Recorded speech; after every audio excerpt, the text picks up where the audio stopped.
Good afternoon and welcome to today's discussion on leadership.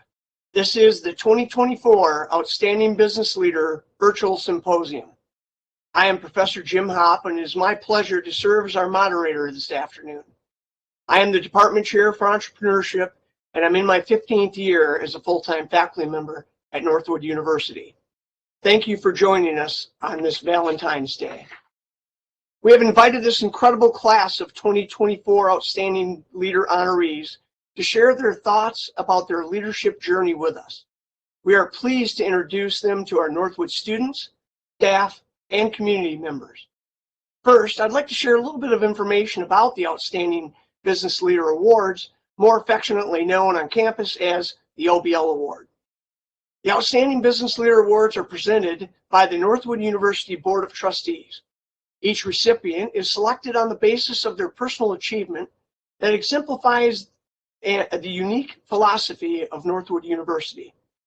Criteria used in the selection of awardees includes a contribution to the philosophy of private enterprise, support of the integration of business and the arts, contribution to education, economic innovation, creative marketing ideas, community involvement, religious leadership, philanthropic contributions, and business success. The annual Outstanding Business Leader Award program was developed by Dr. Arthur E. Turner, co-founder of Northwood University, and was established by the university's Board of Trustees in 1981. Outstanding business leaders play an integral role in providing inspiration, mentorship, and scholarship to Northwood University students. Proceeds from the OBL Gala support Outstanding Business Leader Endowed Scholarship that assists students with the opportunity to attend Northwood University. To our honorees, thank you for taking the time to join us today with your very busy schedules and to share your inspiring stories with us. Before we begin our questions, please let me introduce our panel of honorees. First, the Richard DeVos Young Entrepreneur Award winner, Eric D. July, CEO and founder, Ripperverse LLC. Eric July is a musician, writer, entrepreneur, and visionary. He is the founder and CEO of Ripperverse, a comic book company. July's ISOM, issue number 1, amassed more than $2.6 million, making ISOM the most successful crowd-funded comic book project in history. Eric has been featured in conversations on Fox News, The News and Why It Matters, and his own For Canon's Sake podcast, Speak Out Against Nonsense. In 2022, he created his own comic book universe, starting with Ripperverse, and he is only just getting started. Mamadou Diallo, Automobile Sales Senior Vice President, American Honda Motor Company. Mamadou Diallo joined Honda in 2001 through the company's National Trainee Program, and has held a variety of positions within the company's auto sales division. In 2023, he became Senior Vice President of Auto Sales of American Honda Motor Company, with responsibilities for Honda and Acura automobile sales, sales planning, logistics, sales strategy, and product communications. Our next honoree is Thomas Latham, class of 1969, and the CEO of Tri-State Forest Products. Tom Latham is the CEO of Tri-State Forest Products, a graduate of Northwood University. Northwood is where he discovered his business savvy and credits Northwood for teaching him about the management of people at a very young age. He is a true believer in the Northwood idea. He created and continues to support the Thomas S. Latham Endowed Scholarship Fund that provides financial support for students to attend Northwood University. Our next honoree is Sarah Raleigh Opperman, Chair, Isabella Bank Corp. Sarah is a business executive with more than 40 years of professional experience, including a diverse range of business and philanthropic leadership roles. She was employed by the Dow Chemical Company for nearly 30 years working in public affairs. She retired in 2009 as Vice President of Global Government Affairs and Public Policy. Sarah serves as the elected chair of the Board of Directors for Isabella Bank Corp. And Isabella Bank since 2021, and is an independent director on both of these boards since 2012. Our next honoree is Chris Pruitt, Chris Pruitt is the president and CEO of the East Penn Manufacturing Company. Chris currently serves as president and CEO of East Penn Manufacturing Company, maker of Deca batteries. East Penn Manufacturing is the largest privately held battery manufacturer in the world with over 10,000 employees. And Chris told us they make about 140,000 batteries a day, if I heard that correctly, which is just a phenomenal number. Chris also serves on the board of directors of East Penn Manufacturing Company and the company's family council and foundation. And finally, our last honoree, Ambassador John Ricolta Jr., chairman of the Wallbridge Group. Ambassador John Ricolta Jr. is the chairman of Wallbridge, a privately held construction company founded in Detroit in 1916. The company is one of the largest contractors in the United States.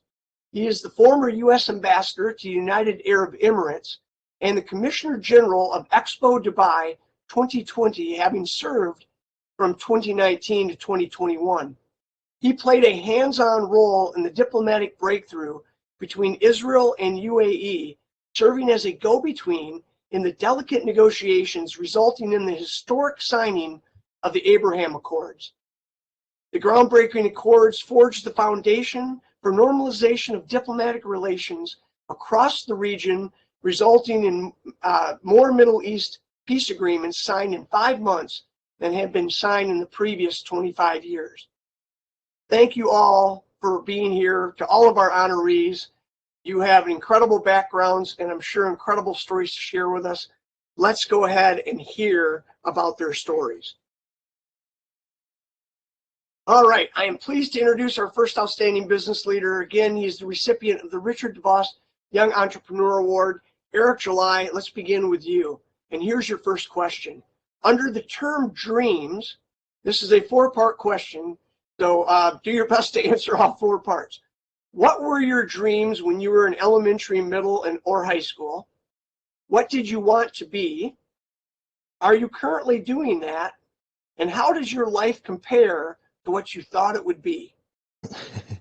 Well, growing up, I was an athlete very early on. I'm talking field day. That's what I remember so vividly. Some of my earliest memories when I was in elementary school. And I think a lot of us young people, definitely with my upbringing in the 90s, have these crazy aspirations to be some sort of like professional athlete of sort. Unfortunately, it wasn't a lot of people that were telling me that how unrealistic that was, for sure. However, I did end up competing in track and field all the way through the collegiate level at the Division I level at Texas A&M, starting at University of Memphis and then going to eventually graduating at Texas A&M University Corpus Christi. And I think I had a solid career there. I checked the other day, I actually still have the 100-meter school record there.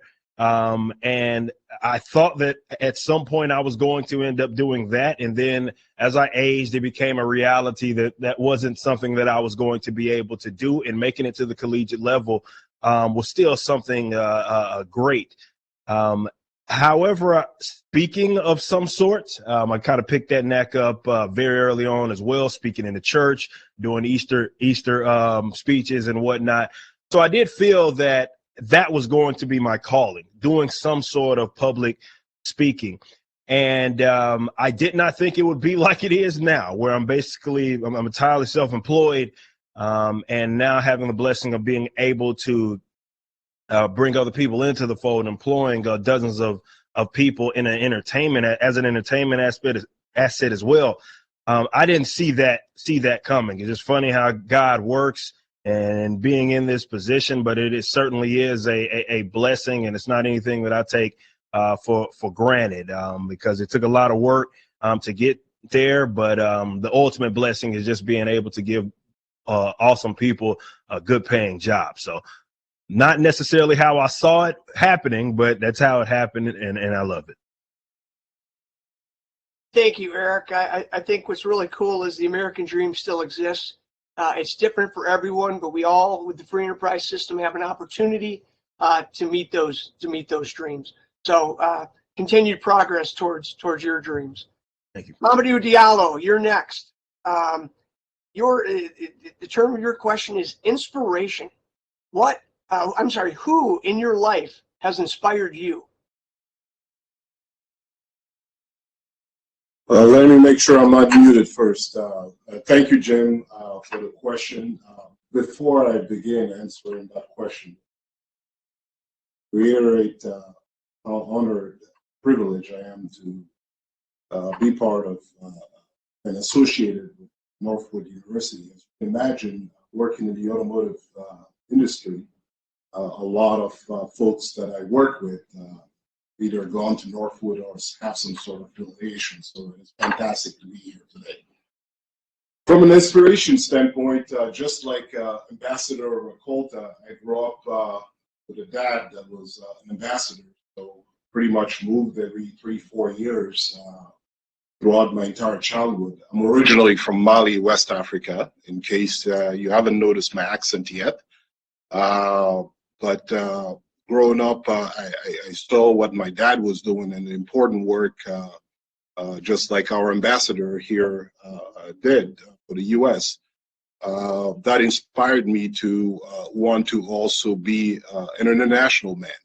I wanted to travel the world and do big things.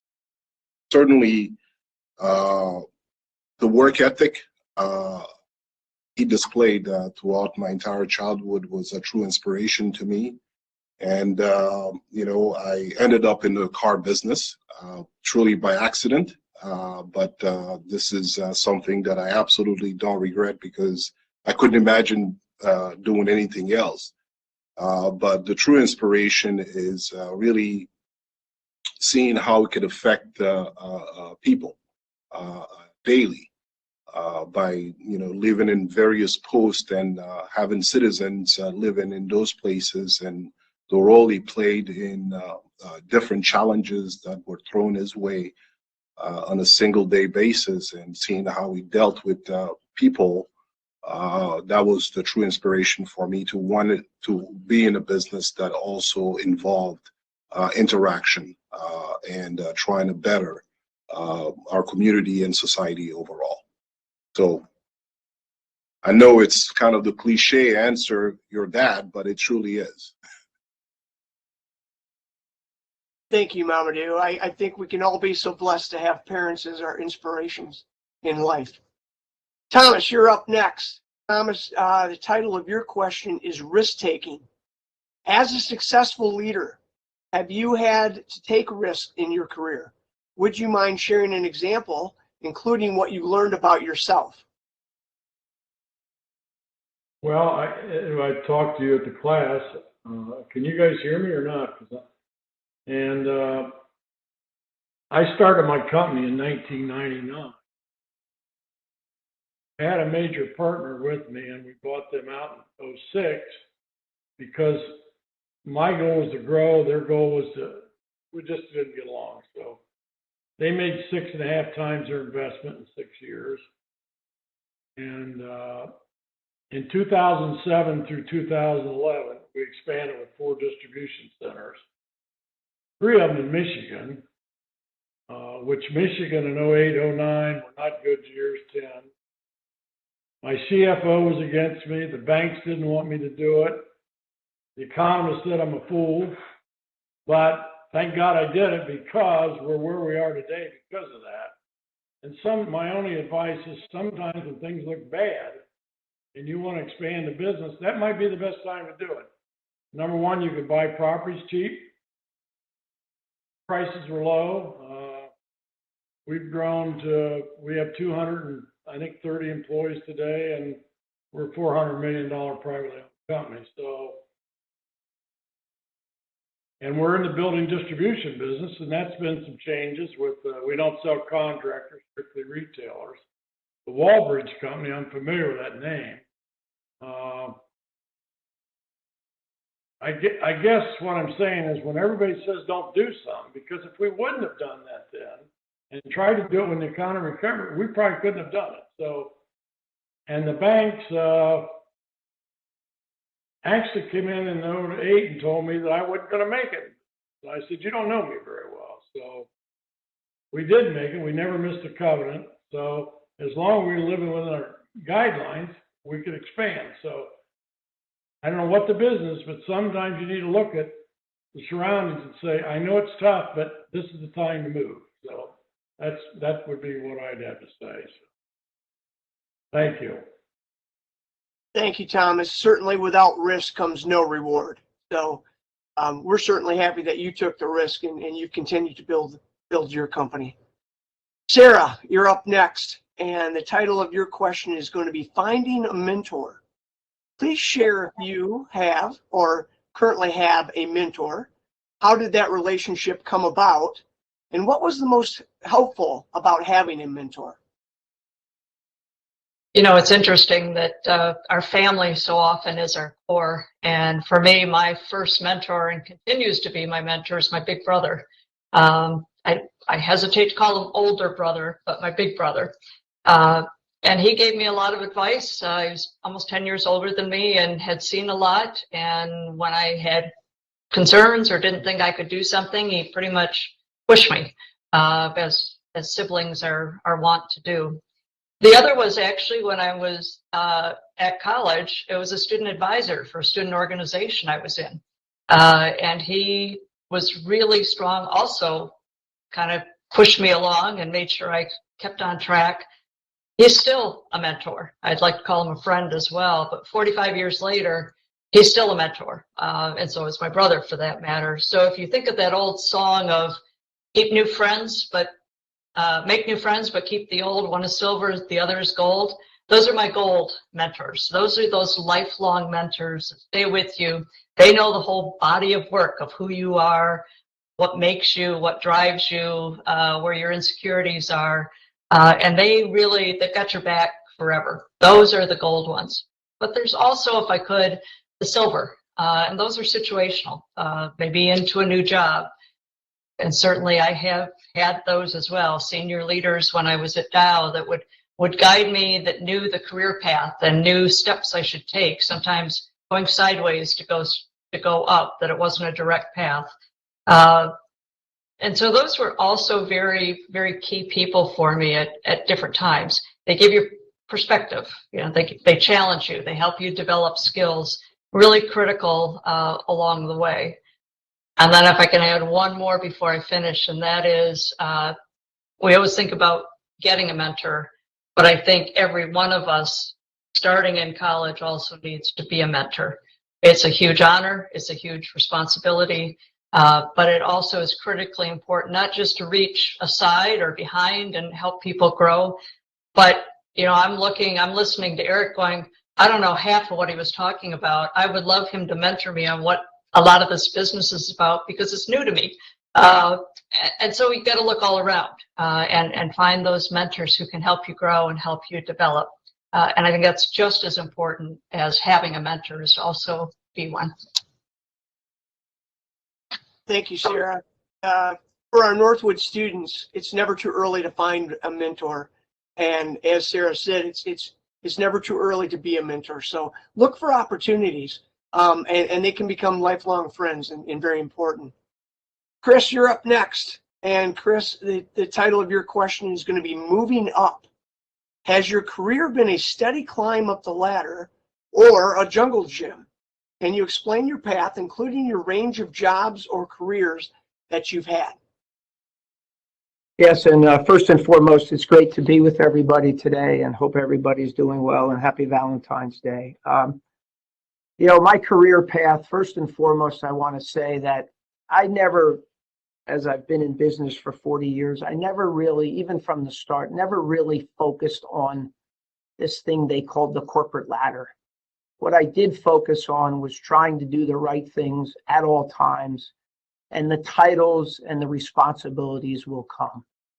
My focus was, again, on doing the right things and also taking feedback, criticism, and opportunities, and to take that criticism and feedback and utilize that to improve myself. But the first part of my career, back in the early 80s, when I got out of college, I worked for now they call it EY. Back then it was Ernst & Winnie. So what I affectionately refer to myself around here is I'm a nerdy accountant.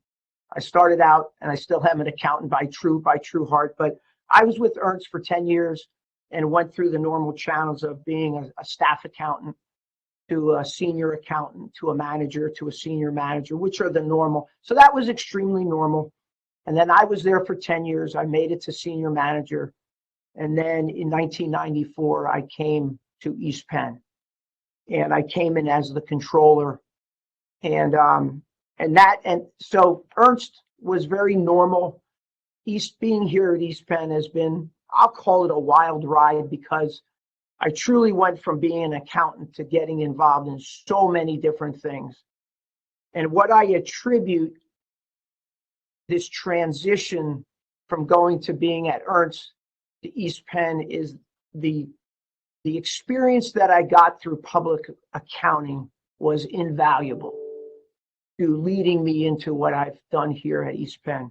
So I came in as controller, vice president of finance, executive vice president of finance and administration. And that's when I started to get some sales responsibilities, and whole different thing, so to speak. But one of the items I want to mention to all of you, as you as you get into your career, no matter what you do, you may think you're not a salesperson, but you're always going to be selling something. Whether it's internally or externally, you are going to be a salesperson. And the sooner you realize that, I think it's it's easier to make that transition. But I'll tell you the story. So then I was executive vice president of finance, and I was told in 2014 I was going to be promoted to president. And at that point in time, the CEO of our company was the owner's daughter, and her name was Sally. So Sally was going to be kind of the family person. I was going to be the non-family person, and we were going to take the company to the next generation. And so in June of 2014, it was June 20th of 2014, I come to work and couldn't find Sally that day. And things progressed, and lo and behold, Sally was out for a run that morning, and Sally was killed by a drunk driver. So talk about succession planning and turning the company upside down in a day. And then our current president stayed on for another couple of years, and I was then made president, which was the plan. And then in 2018, our CEO, who did that on an interim basis, retired, and then I was promoted to president and CEO. But traumatic event, but in all businesses, whether small or large, you have to do really good succession planning. Some of those things, for some companies, it's really hard to talk about, but it really should be a very vibrant discussion all the time, especially in a family-owned business. And in addition to that, I'm on the board. I've done some board things over the years. But what I'll leave you with is focus on working hard. Don't focus on your title. Don't focus on climbing the ladder. Those things will come if you do a great job. Thank you. Thank you, Chris. Sometimes through tragedy comes success. And I would like to note, since your background's accounting, our professor emeritus of accounting, Jeffrey Bennett, had a long statement that still said today, accounting is fun. And I think, Chris, you backed that up. Accounting is fun. It certainly can be. So, Ambassador Ricolta, excuse me, we're finally to you. Long list of honorees, but we've got your first question, sir, and here it is.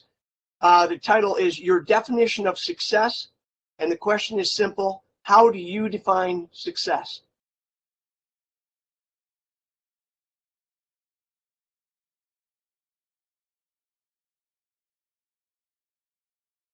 Very much for the honor. Northwood has a stellar reputation, and I'm only too pleased to follow the other distinguished guests, and congratulations to them also. The word success really comes from an idea that each individual has and is got many, many definitions, and so I'm glad you asked me about mine.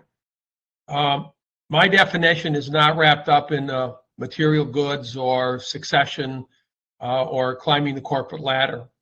For me, success is the pursuit of happiness.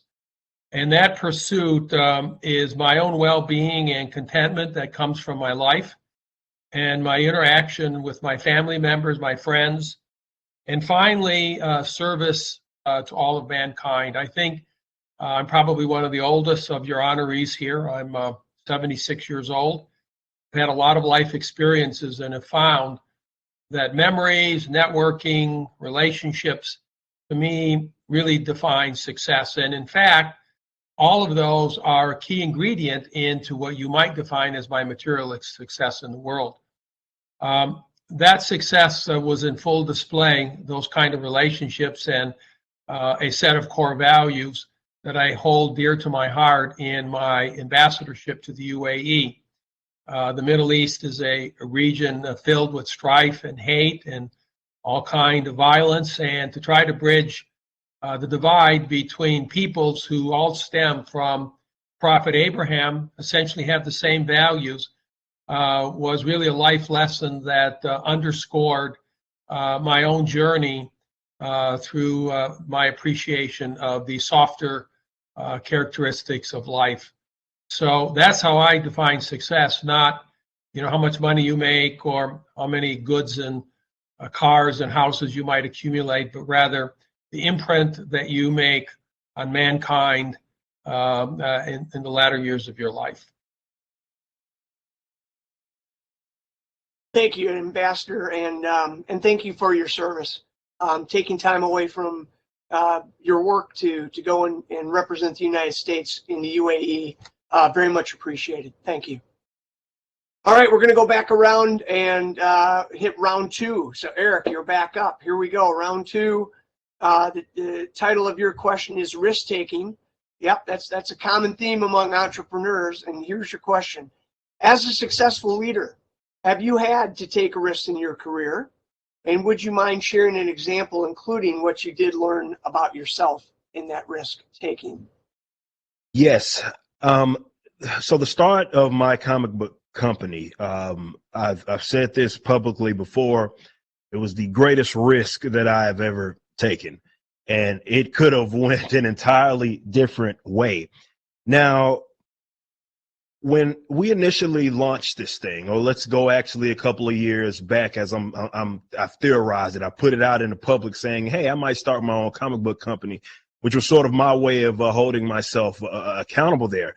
And I didn't want to do it the, let's say, traditional way. I also didn't want to go in the route that I saw a lot of, let's say, colleagues that I've supported go as well. And you mentioned earlier, like there was this crowdfunding thing that's the new like craze, and it's completely lowered the barrier of entry for like doing publishing comic books, really publishing anything for that matter. The technology has just completely changed the game.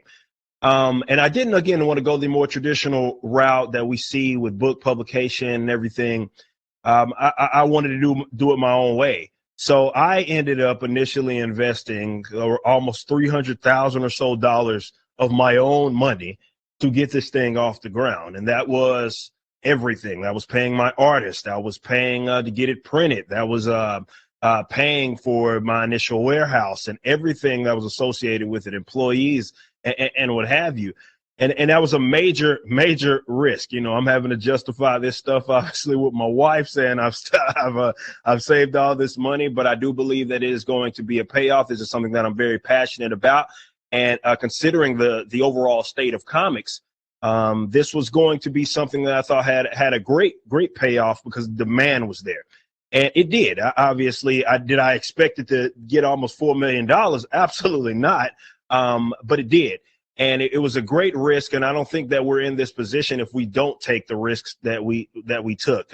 People were able to kind of understand that they were going to get their product in a relatively quick amount of time. They knew what they were getting themselves into. I surrounded myself with a bunch of veterans as well, and the colorists and the artists, people that have been around the game for decades. So that took a lot of risk because you don't necessarily know the return, especially with your first product. So I did learn a lot about myself in the sense that I am a stubborn man, but sometimes me being stubborn, it works to my benefit, and it did now, because even initially there were a lot of people that were trying to talk me off the ledge of doing it myself. So even with this hybrid thing that we had going on, where we had the public numbers, we're very public facing. With crowdfunding, that's what I did take from it. I took that idea of transparency so people could see how much people were buying of each individual book or bundle or what have you. And I did that. We put that out in the public. People love to see those numbers go up. And I also housed everything on our own website. I didn't use like an Indiegogo or Kickstarter. We did everything on our own website, housing it on our own servers. So it was a massive risk. I learned a lot about myself, but also it taught me, and I would, if I can give anybody any sort of advice, especially young entrepreneurs, everything that you do, or not everything that you do, is going to make sense for everybody. And that's kind of part of the risk. There will be a lot of people trying to talk you off the ledge, and part of the risk and assessing it is doing what makes sense for you and your financial situation. And we nailed it. We did. There were some hiccups, my site crashing and dealing with that traffic was something that we had to kind of overcome. But it was one of those things that obviously paid off in the long run, and I couldn't be any happier. But it came with risk. You don't get in this position without taking the risk that we took. Thank you, Eric. We refer to that money you put in as skin in the game. And as our students here at Northwood know, you got to put skin in the game. You can't expect other people to fund it. So appreciate your risk taking. Mamadou, you're up next, and your question and title of this is your definition of success. So again, how would you define success personally? Yeah, I would absolutely subscribe to what Ambassador Recolta just said about success is not measured by the wealth you accumulate or the material things. To me, the greatness of your career or of a man is not defined by your own individual achievements. It's really by the number of people you bring along. And I think when you look around, and now, as you have many students that will find themselves in positions of authority in the future, it's very important that you build a team, and it's important that you help them succeed. I love sports. Sometimes when you look at some of the coaches that are now referred to as legend, it's not necessarily their winning percentages, but it's also their coaching tree. How many people, they've helped along the way.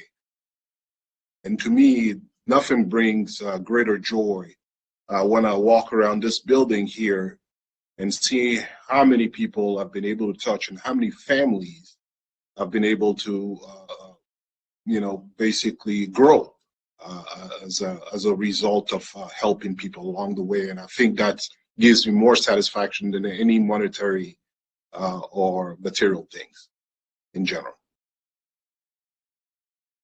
Thank you so much. I think it speaks, right? We all view success differently, and servant leadership is a very important piece of the puzzle. Thomas, we're to your second question, and the title of your question is Moving Up. Has your career been a steady climb up the ladder or a jungle gym? Can you explain your path, including your range of jobs and careers that you've had? Well, after graduating in February '69, I went back to Ohio and was married. My wife was due for our first child. My wife actually went to Northwood too, my first wife. But I got a job with Georgia Pacific, which is owned by, was in the distribution center of building products as a sales trainee. And 6 months later, I was moved to Toledo as an outside sales rep. And then I was moved back to Dayton because their salesman got promoted. And hitting that background noise. So I went to Chicago in 1974. He's going to have to do something with this mic. Can you hear me better?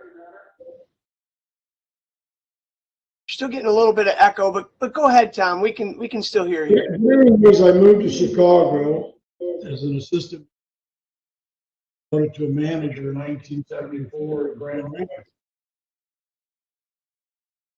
That's where I raised my family. And then I was hired by a company, a small company in the same business. And I ran that for 11 years. And then I said I wanted to go to Ohio and start one with ownership. And that's how I got my companies. When the son died, they asked me to buy out their interest. That's how Tri-State got started. But I've been in the same industry for over 50 years, and I feel I've moved fairly rapidly, I was 27 and became a manager at Grand Rapids. So I think there was some people that had some confidence in my ability. And I think my education at Northwood helped me with that. And the biggest thing that I get out of my movement is, and then when I started my company, I enjoyed hiring employees. Money's never meaning. I don't care about money. I drive a 10-year-old car. We pulled up next to the place we live, it's fairly expensive. There's a Rolls Royce. I said to my wife, she said, "Boy, it'd be nice to have one." I said, "Care less about that car." So everybody has their own value system. So I moved up fairly fast in this industry. I didn't go from one industry to another or anything. I guess that's my story, and that's all I got to say, I guess. Thank you, Thomas. I recall when you were in our class, students don't look at forest products as necessarily a very sexy industry, but it's certainly been a very successful one for you, and one that's made a huge difference in your life. So we certainly appreciate that. Well, I've said to you before, they need to look at that. What do you think of Home Depot manager? $250,000 plus. So it's not a small paying industry. You're preaching to the choir, Thomas. I'm with you. Absolutely with you. I'll keep talking to the students about it. Great industry. Sarah, you're up next for your next question. And here we are again. The title of this is Your Definition of Success. So how do you define success? I think as you said earlier, Jim, it's different for everyone. I would add a corollary to that. It also can change over time. I think as I was just starting out in my career, although we like to say financial doesn't matter or whatever, when you're just getting started, you don't have financial security, that's kind of important.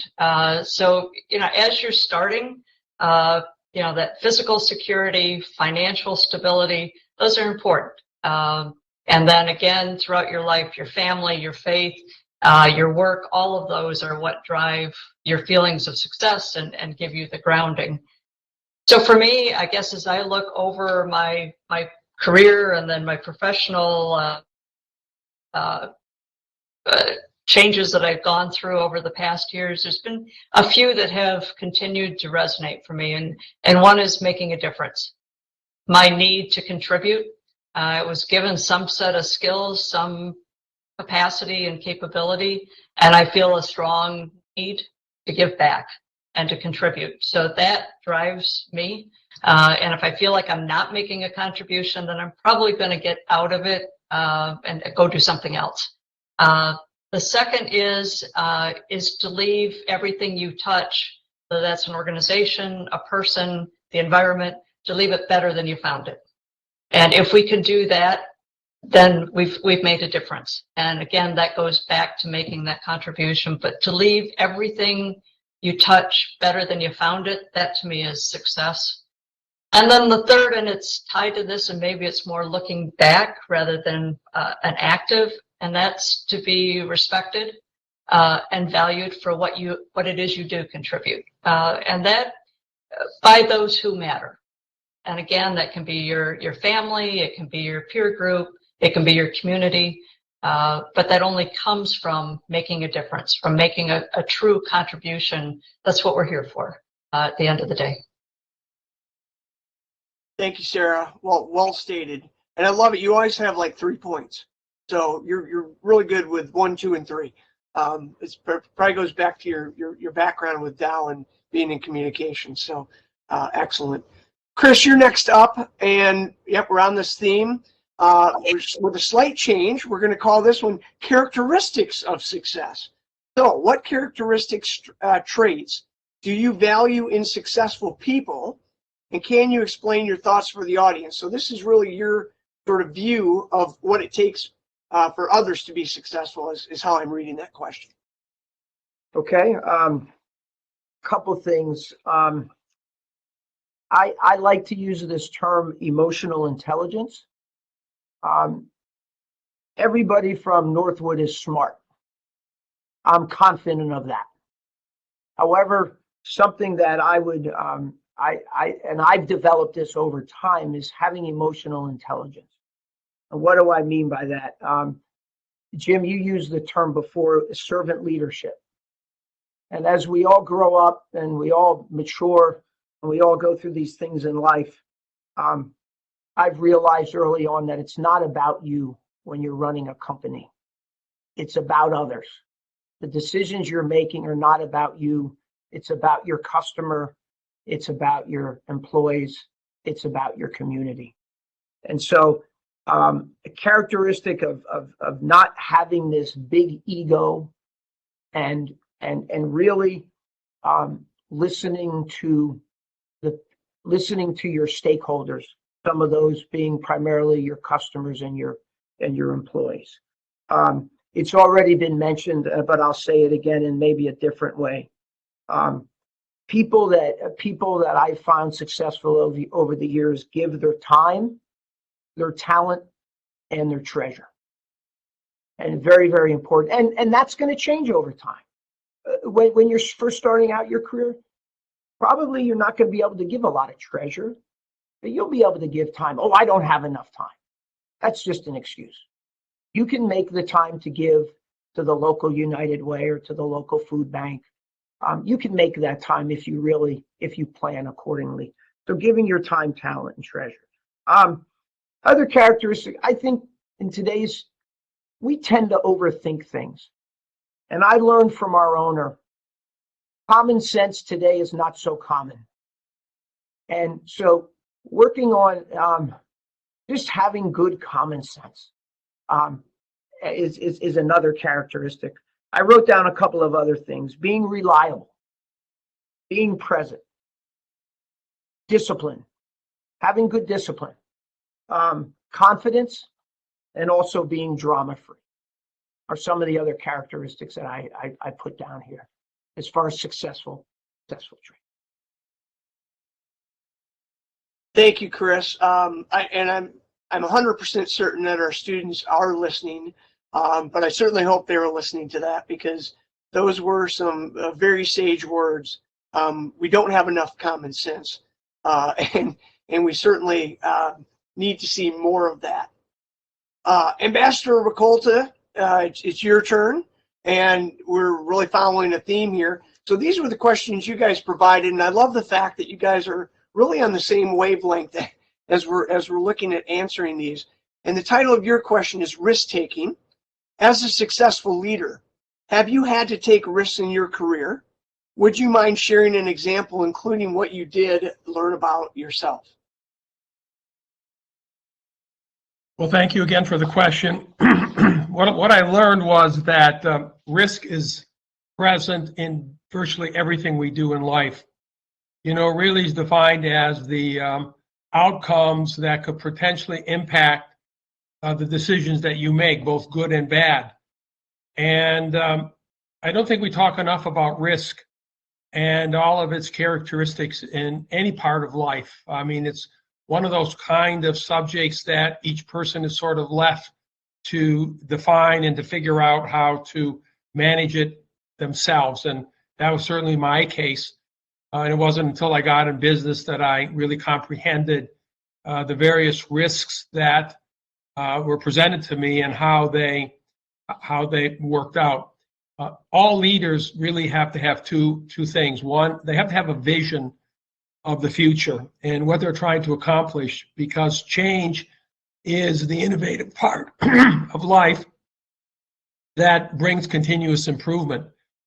That vision has to be essentially accepted by your team that's working with you, and in order to convince them that they're not taking undue risk, they need to trust you implicitly, so that if there's failure, the failure will be shared by all at a minimum, and if you're a real true leader, the failure will rest on your shoulders. But the concept of risk really comes down to both art and science. The science part of it is the data collection, all your experiences in life that you can apply to the formula. But the art part is more of the human condition, the ability that you have to communicate, and of course, how these people trust you. So how did this all work out in my life? Well, I could give you many examples of both successful outcomes and outcomes that had failure. And I do believe in life, we actually learn a lot more in failure, but as a society, we don't deal with failure. We try to bury it and deny it. Where most of the advantage and the success future comes out of learning from your failure. The Toyota Motor Car Company, we built an engine plant for them, and we were awarded in the mid-'80s a Supplier of the Year award for the successful outcome of the project. And I went to a luncheon, and at that luncheon, I felt great, lots of accolades. And afterward, Toyota asked me to stay behind. They wanted to talk to me, and went into a short meeting. They presented me with a letter, and the letter began with the fact that there were 6 big problems on the job, and I took it the wrong way. I was angry. I had learned from my father that it's 10 times harder to find a new customer than it is to keep an old one, and so I didn't really say much, and I went home. I later sat down and really read the letter in fine detail, and I found out that what Toyota was really asking for was a partner, a strategic partner, one that could evaluate these 6 problems and figure out what the root cause is and what a solution might be going forward. 2 of the problems were my companies, 2 of the problems were the architect engineers, and 2 of the problems were Toyota's. And we had to make a decision whether to actually call Toyota out on the 2 problems or whether to commit Harry-Carry and to sort of fall on the sword and take those 2 problems on ourselves. And so there was this big dilemma, this big risk. But in the end, we told the story the way it was. We told Toyota what I just has explained, at a risk of them perhaps taking it the wrong way, but instead they didn't. And this big risk turned out to be a fantastic advantage to us, because from that point forward, we were able to bond in a strategic way with this one customer that we never had before done with any of our suppliers and customers we had been working for 60 or 70 years. So that's the thing that risk can do for you. If you can evaluate it properly, if you can look both at the data and the art of it and come to the conclusion of what's best for all.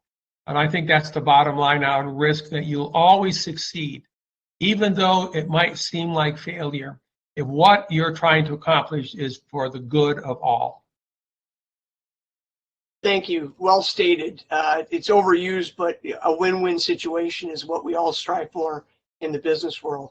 We have another round of questions, but we have a very active audience today, and I see our Q&A is lined up pretty good. I'm going to go to some questions from the folks watching us today.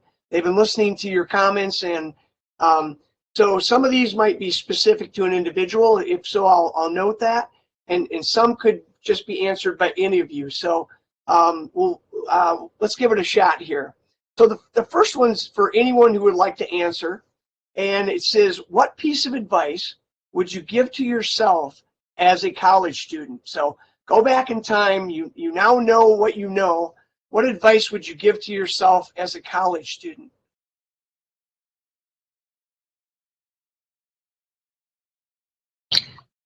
I would start with have confidence in yourself.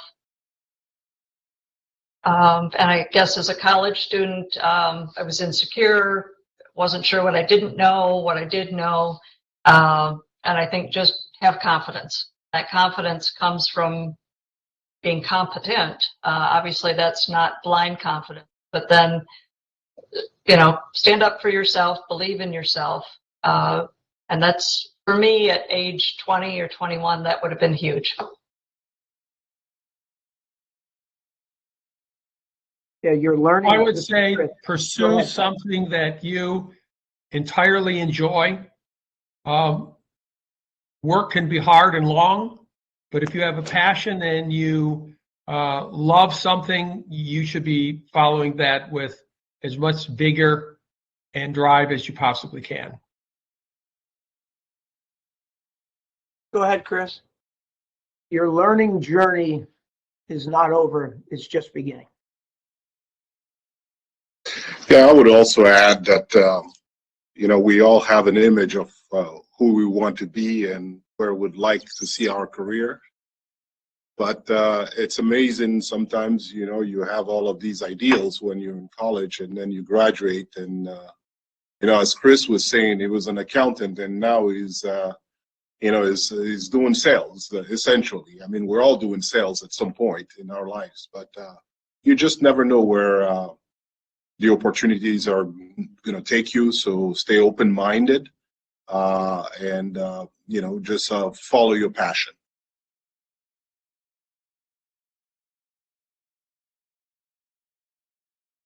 All right, Sarah, this one's a little bit specific, so I'm going to go to you with this one, and then we'll come back to everyone. But our female students, it says, Sarah, how do you find success as a female in the business world? The same way anyone else does. So it's do the work, deliver, results speak loudly. And I've always done that is work, get the job done. Somebody, and I can't remember who said it before, is don't worry about the titles, get the job done, and the rest will follow. So it sounds simple, but it's really easy to get caught up on, well, I'm not getting this or for that, and that may be, but competence and confidence, those are kind of themes for me, will always win out. Thank you, great answer. Jaden asks, and this is for anyone who'd like to jump in, how does your business look different now versus when you started? Oh my God, I'll start. I think we all know the type of seismic change that the automotive industry is going through.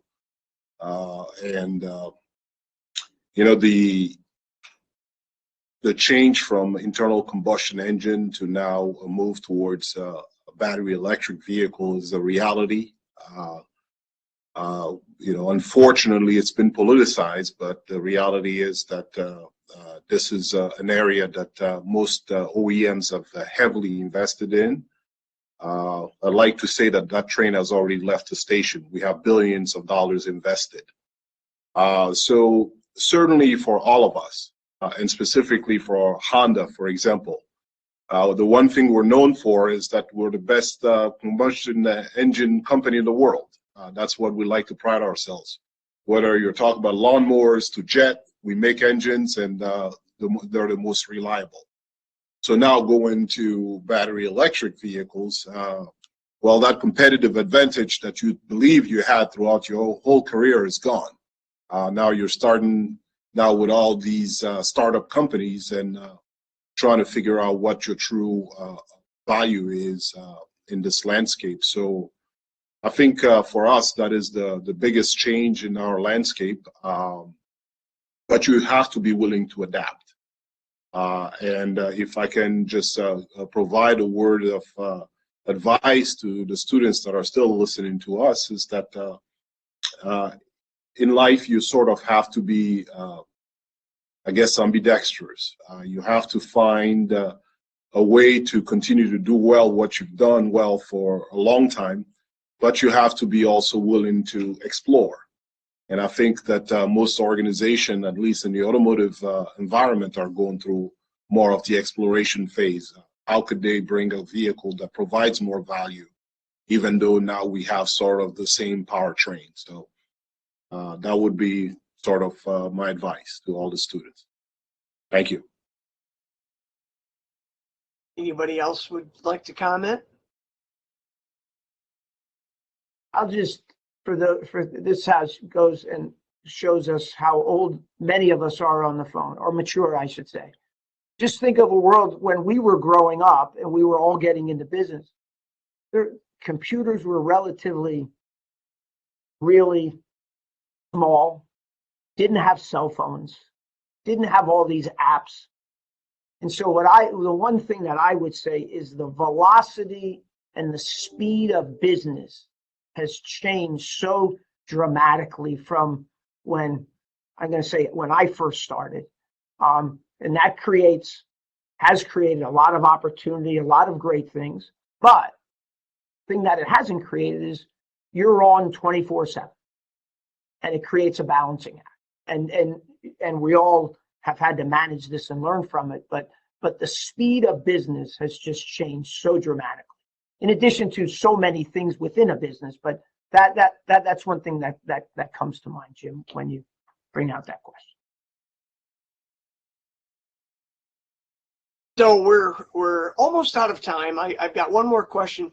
Just to let you know, our professors are allowing their students to log in during class today, just so they could listen to all your words of wisdom, and many of these questions are coming from the students. That's maybe didn't get to that as quick as I could have, but the students are very interested in the answers you're giving. This is specifically aimed at Mamadou and John, but just because of your international background, but anyone can feel free to answer.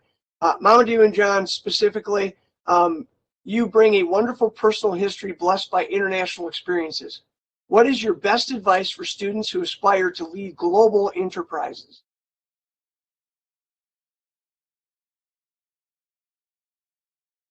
Well, I Who do would you want say to go first? I suppose I could go first, Ambassador. But really, I grew up in an international environment, and I think what it provides you is really the ability to adapt to various settings and situations. And some of those skills that you learn at a very young age help you adapt to the business environment too. So I would advise anybody that really aspires to more of a global role, and you just have to be open to different cultures and ways of doing business. And if you have that ability, I think it really serves you well in understanding other cultures, how they conduct business, and certainly understand their viewpoints. Of course, I've worked with the Japanese for almost 24 years now, so I've pretty much learned how they operate. But I think it's being able to adapt to the changing environment that is the biggest takeaway from that. And if any of the students have that in them, then highly would suggest that this is something for them to pursue. I would add to that three things. One, listen first and intently as you transverse the world. Secondly, recognize the significant advantage in diversity of people and culture.